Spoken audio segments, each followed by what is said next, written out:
Shalom, perkenalkan nama saya Stefani Mentangsalu Panggalo dengan NIM 2420228939 dari program studi Sosiologi Agama, Fakultas Teologi dan Sosiologi Kristen, Institut Agama Kristen Negeri Toraja, Angkatan 2022.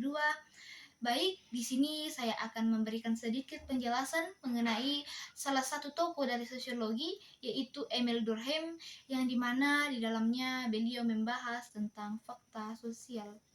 Baik, di sini kita akan membahas sedikit biografi dari Emil Durkheim.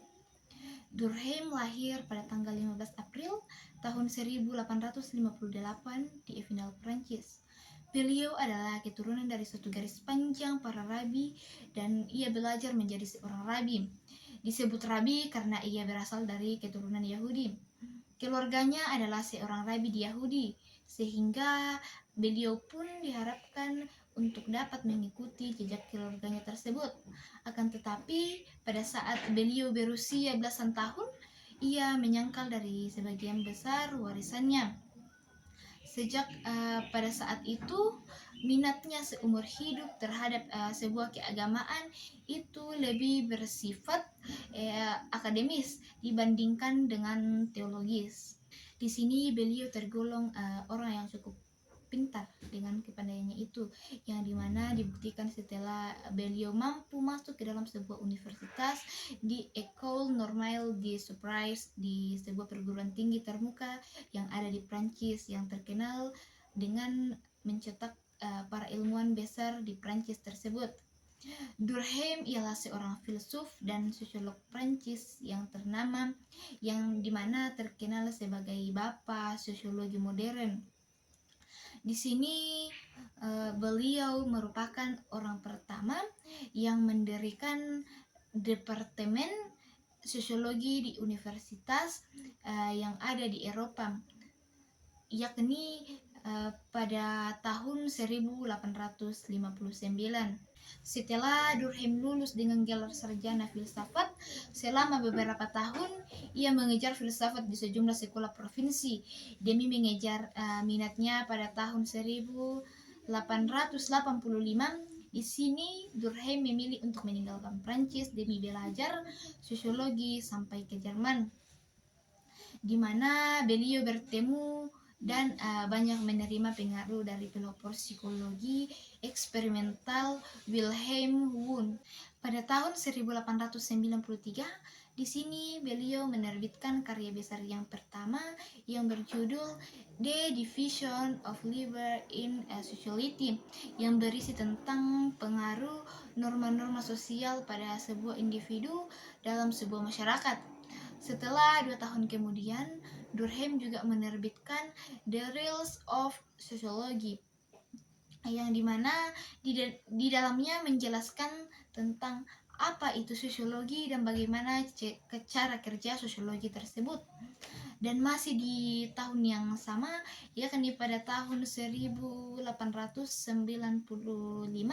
Durkheim akhirnya mendirikan sebuah departemen sosiologi di sebuah universitas Bordeaux yang menjadi pertama di Eropa.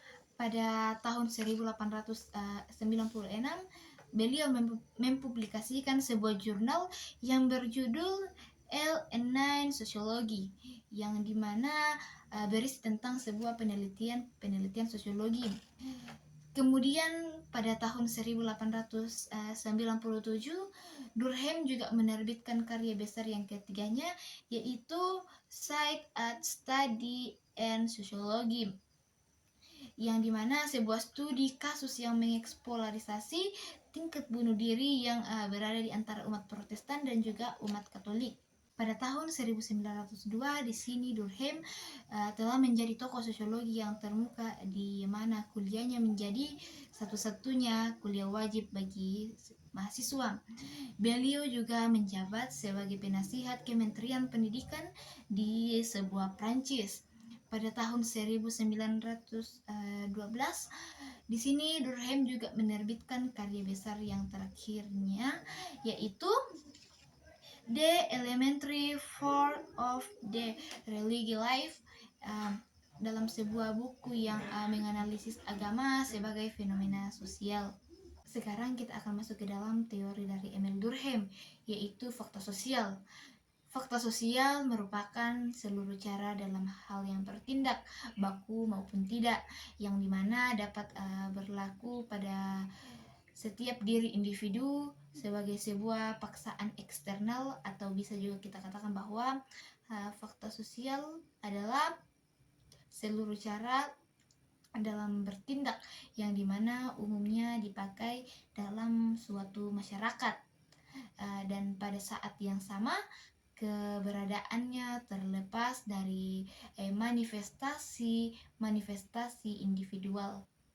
Ketika kita memahami sebuah perilaku seorang individu, maka di sini Durkheim menganggap bahwa perilaku tersebut bukan datang sebagai inisiatif dari individu, akan tetapi dari sebuah gejala-gejala sosial yang sebenarnya yang didatangkan atau tidak dilakukan karena bersifat mental, akan tetapi lebih sebagai sebuah dorongan yang dimana bersifat eksternal.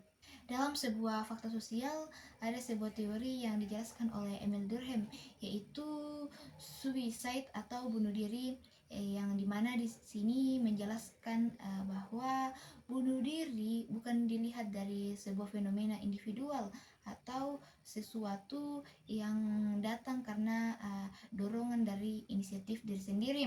Akan tetapi di sini Durkheim menjelaskan bahwa fenomena dalam sebuah bunuh diri itu justru dipengaruhi oleh fakta sosial.